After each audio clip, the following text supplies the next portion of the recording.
Shalom, saudara-saudari terkasih sidang jemaat yang diberkati Tuhan.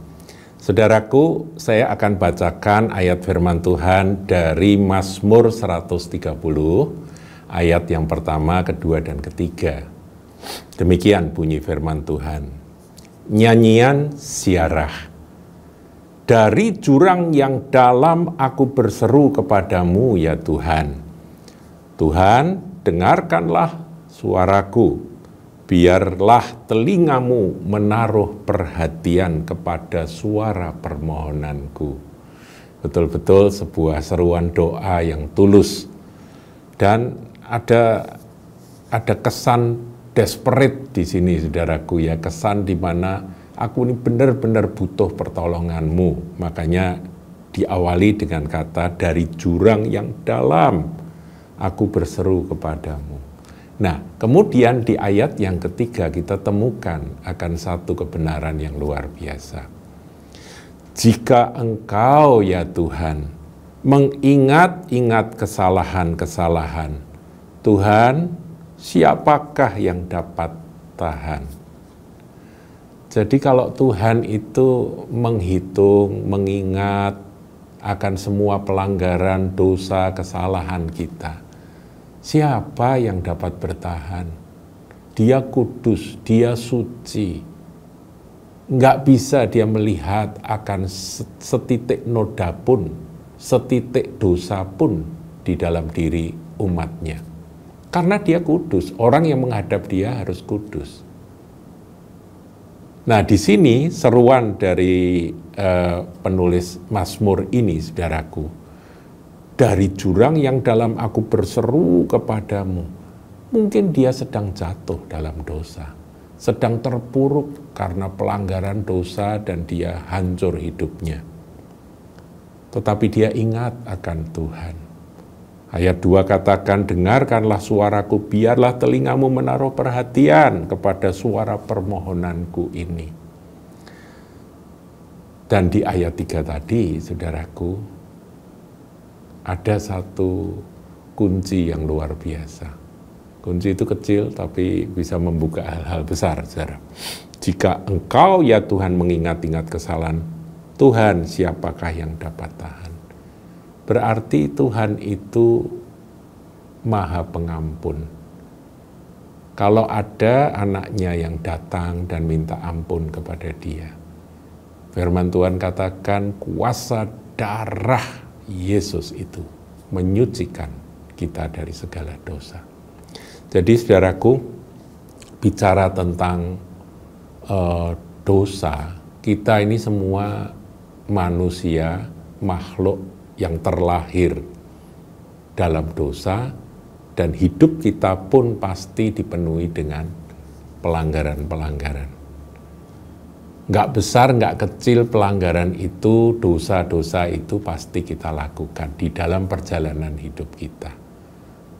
Mau diakui, mau nggak diakui, yang namanya dosa itu menurut firman Tuhan itu bukan hanya perbuatan, tetapi dosa pikiran, jadi dosa yang ada dalam hati, kemudian dosa perkataan, mulut berkata-kata, dan kata-kata yang nggak benar, kata-kata yang bohong, kata-kata yang menghujat, kata-kata yang mengutuki, itu semua adalah dosa. Jadi dosa perkataan, dosa pikiran, dosa perbuatan.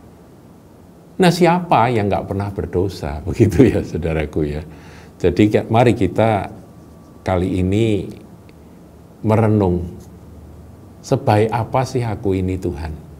Kalau bukan kasih anugerah-Mu dan bukan pengampunan-Mu yang begitu besar, aku ini nggak mungkin bisa Engkau terima. Nah, di situ saudaraku, saya teringat akan pelajaran EE. Saudara masih ingat? Evangelism Explosion. Itu adalah cara untuk kita ini menjelaskan kepada orang yang kita ajak bicara tentang manusia, yaitu bahwa manusia itu memang gudangnya kesalahan. Nah, itu ada satu judul dalam pelajaran tersebut yaitu dosa 3 kali sehari. Nah, coba saudara sekarang renungkan. Tiap hari itu kan kita bikin salah kan. Kalau nggak percaya tanya Roh Kudus lah. Ini benar atau salah? Nanti kan Roh Kudus beritahukan itu nggak benar, mestinya begini. Sebab dosa itu menurut arti katanya, hamartia ya, arti kata dalam bahasa Yunani hamartia itu miss of the mark. Tuhan punya mau begini, kita meleset itu dosa. Meleset dari sasaran itu dosa. Beda dengan apa yang Tuhan mau itu dosa. Nah kita ini kan manusia egois, manusia punya maunya sendiri. Meskipun kita berdoa, Tuhan jadilah kehendak-Mu dalam hidupku. Tapi kenyataannya ya kita punya mau sendiri, kita jalan sendiri.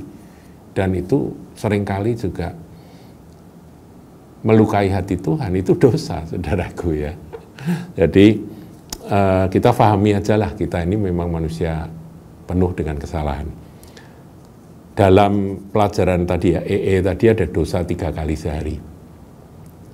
Taruh kata berjaga-jaga, berhati-hati, mulut jaga, pikiran dijaga, kemudian tindakan benar-benar kita kuasai dan kita waspadai supaya tidak melakukan kesalahan atau melakukan dosa. Tapi meleset-melesetnya itu sehari 3 kali. Pasti melakukan, ngomong salah, ngomong sedikit bohong, pikiran juga kadang-kadang nggak bener, nggak lurus, punya pikiran jahat, punya pikiran yang cabul, pikiran apa. Jadi itu saudaraku, itu muncul-muncul kita anggap aja, ini sudah bagus nih, dosa 3 kali sehari. Ya, 3 kali sehari. Nah kalau setahun 360 ya, 360 hari gitu aja, kali 3 itu saya hitung 1080 kali, itu setahun. Jadi dosaku itu setahun 1080. Kemudian kalau umurku 70 tahun, berarti 70 kali 1080, itu saya hitung tadi 75.600 kali dosa. Jadi banyak sekali saudaraku dosa kita, itu pun sudah berhati-hati, berjaga-jaga. Makanya di sini dikatakan dalam ayat 3 tadi ya, Mazmur 130 ayat 3, jika engkau ya Tuhan mengingat kesalahan-kesalahan, Tuhan siapakah yang dapat tahan? Upah dosa itu maut. Dosa itu sesuatu yang melukai hati Tuhan, sesuatu yang membuat Tuhan yang kudus itu murka, patut dimurkai dosa itu. Tetapi Tuhan tahu bahwa kita memang terbuat dari debu. Dan kalau kita menerima Yesus Kristus sebagai Tuhan dan Juru Selamat, maka kuasa penebusan itu yang berkarya di dalam hidup kita. Nah kalau penebusan itu beda lagi saudaraku.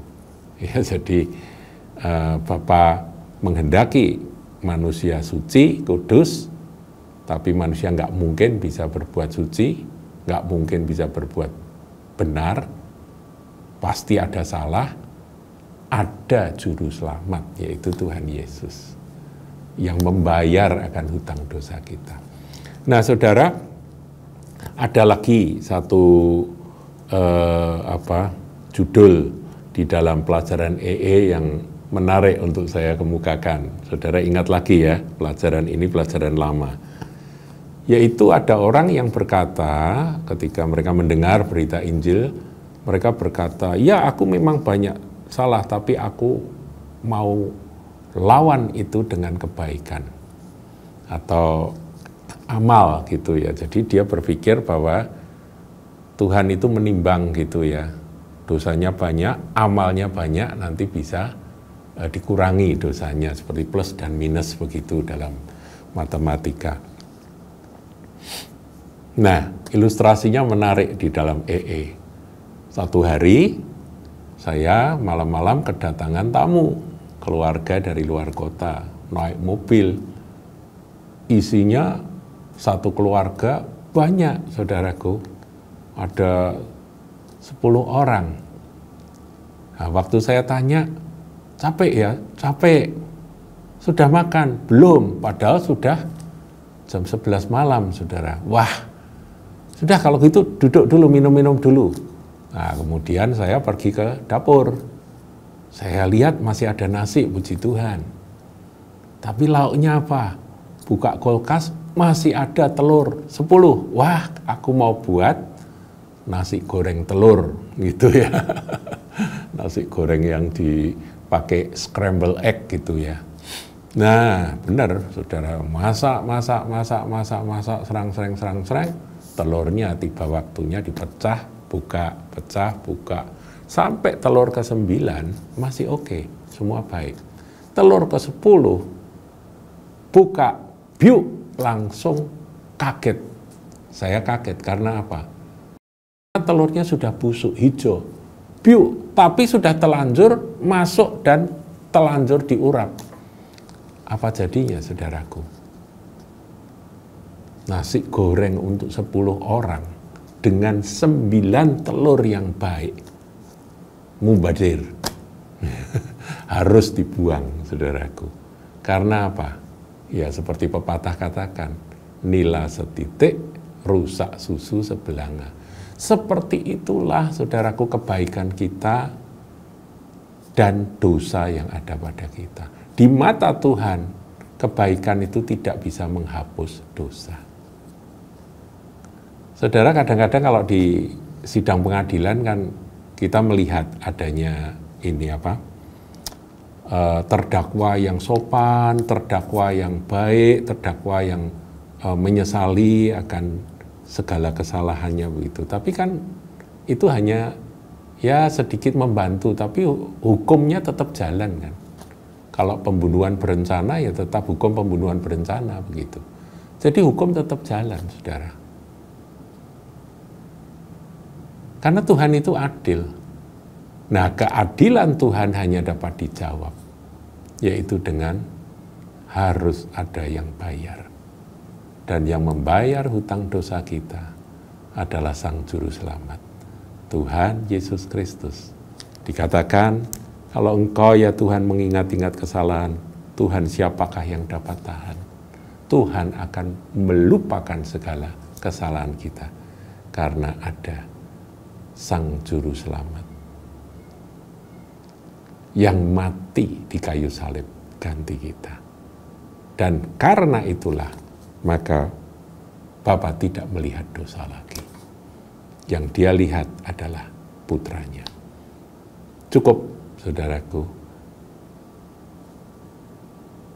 Kita orang berdosa, tetap berdosa. Kita terus berjuang, berusaha untuk semakin dikuduskan. Itulah yang namanya pengudusan. Tetapi sebetulnya bagaimana kita bisa diluputkan dari dosa? Hanya karena kuasa darah Yesus. Tidak ada yang lain. Tuhan Yesus memberkati.